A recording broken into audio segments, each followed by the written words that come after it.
Thank you for joining the Northern Miner here at the annual PDAC convention in Toronto. Power Metallic, formerly known as Power Nickel, continues to make strides at its flagship Nisk project in northeastern Quebec.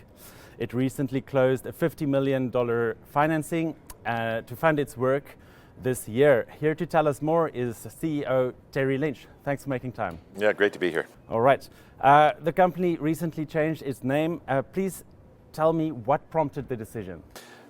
I guess the discovery is a polymetallic discovery, so it's not just nickel. When we started, we actually had acquired a nickel sulfide deposit, a good one, but ultimately what really has moved the dial is our copper sulfide discovery and the fact that it became a orthomagmatic discovery. So it made sense to go from nickel to a polymetallic, because of the change of the deposit. And then the other secondary consideration is that nickel is a four-letter word these days, unfortunately. North American nickel is not, especially our lifting costs when we develop this, we believe will be in line with Norilsk, so it'll be cheaper than the Indonesian. So nickel will be a very positive revenue generator for us. But the retail market sees nickel as a four-letter word, and we thought, let's just make it simple. Let's talk about our metallic deposit and change it to Power Metallic. All right. So tell me a little bit about Nisk. What's the current status of the project?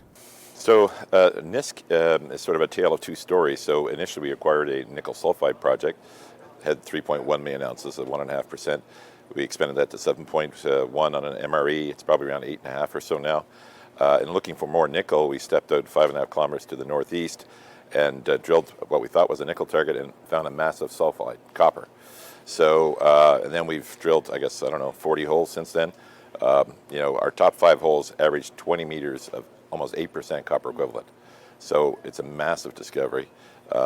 Analysts suggest that we have somewhere between 8 to 10 million tons of north of 5% copper equivalent. It's growing in all directions, east, west, and south. We recently just stepped out 700 meters to the east and found another zone. We'll call it the Tiger Zone. Assays will be coming soon on that. So this is a major global discovery at this point. Obviously when you raise $50 million in this market, you really must have something. Yeah. So what would some of the closest comparable deposits be? So this is an orthomagmatic deposit, and they're very unusual. But there's maybe 25 or so in the history of the world. So the last one was about 18 years ago in Finland, called Sakatti. Before that, it would have been Voisey's Bay. The grandfather of the entire clan would be Norilsk in Russia, which is the world's most valuable mine in the history of the world. So $1.4 trillion in the ground. So these deposits generally have nickel and copper and PGEs, or noble, and we call it noble metals because you can add gold and silver in them. And they're very robust. They're the world's most profitable mines. And they sort of withstand any sort of economic cycle because not every mineral is down at the same time. So that's what makes them such a popular discovery when you make it. And they're either giants or supergiants. So that's where we're at right now. All right. So the company's stock was a top performer last year, and then on the back of that, you just raised $50 million, as you said. That surely does speak to investors sitting up and paying attention, and speaks to the potential size of the project. Do you have any comments on the stock performance? Yeah, I mean, obviously we're thrilled that we were the top performing mining stock in 2024. We were thrilled to have such great investors as Robert Friedland and Rob McEwen and Gina Reinhardt and many others join, to invest in the company. So we've had, I would say, very smart mining money come in. That's how we've been able to survive and prosper. We think 2025 will even be better than 2024 based upon now that we've got the capital to work with, we can really scale this thing. I think, when you raise money, that type of money in a market like this, it's because you're very cheap. At the end of the day, these guys can, you know how desperate the mining state of finances are in our country, on the Canadian exchanges. So there's a lot of bargains out there.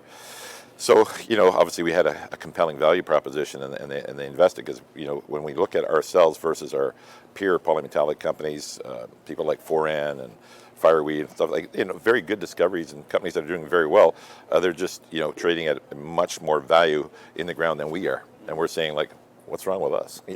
And that was the message we delivered to the investors, and that's why they gave us the money, because they realized, hey, there's nothing wrong with you. In fact, you're off the road in Quebec. It doesn't get any better than your locations, your logistics. So I think that's why we're able to get the responsivity. And of course, now we need to get out there and communicate that message to the overall market, and hopefully get the stock firing again. Yeah, those are some major endorsements you received from those investors. Yes. So what does $50 million buy you? So 40 million of it was flow through. So basically, and we've had some additional flow through as well. So we weren't broke when we raised this round. So we'll probably do about 100,000 meters between here and the end of 2026. So we have about, it's a 12 kilometer stretch. Productive area of it right now is about 7 kilometers. So that's a lot of area. So we've got right now 3 rigs turning on the property. We'll go to 6 rigs ultimately, probably in June, because we have to scale our core cutting facilities, etc. And basically what's, I guess, most amazing about this discovery is that it's very susceptible to technology. A lot, like if you in goals are it's all about structure, and it's about brute force. A lot of drilling has to be done in goals to find it, because it's a moving target, and you can't detect it in any other way but by sort of following the plot of its path and predicting it structurally. But with the orthomagmatic deposits, the sulfides are responsive to electromagnetic sort of study. So when we drill a hole, we put a borehole tool down the hole, and it does an EM survey for us, and we're able to see the electromagnetic plates that are within 75 to 150 meters thereabouts, depending on the density of the rock. So generally our process is to drill the hole. Hopefully we are into the zone.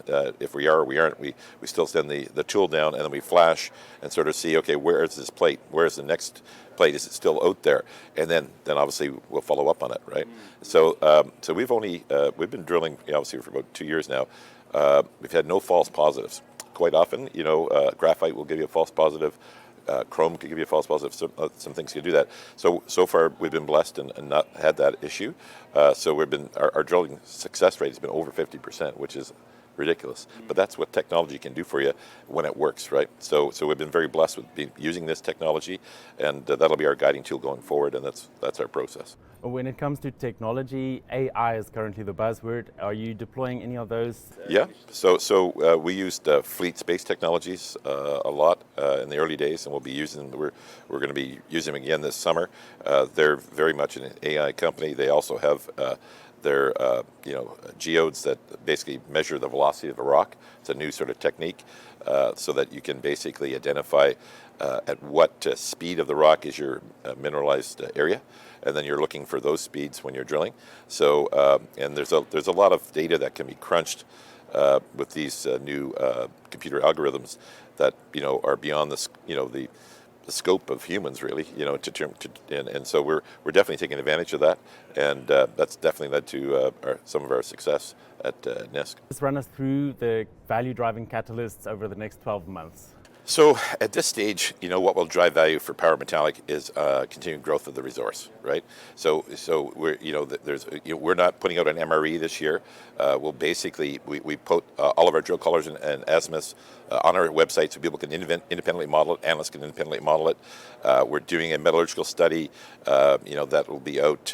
We'll have some parts of it out in Q2, the balance of it in H2, and then people will be able to like with Great Bear and Philo and these others, that what became sort of the norm of keep advancing the resource, don't do the MRE until you've actually pretty much got to the end.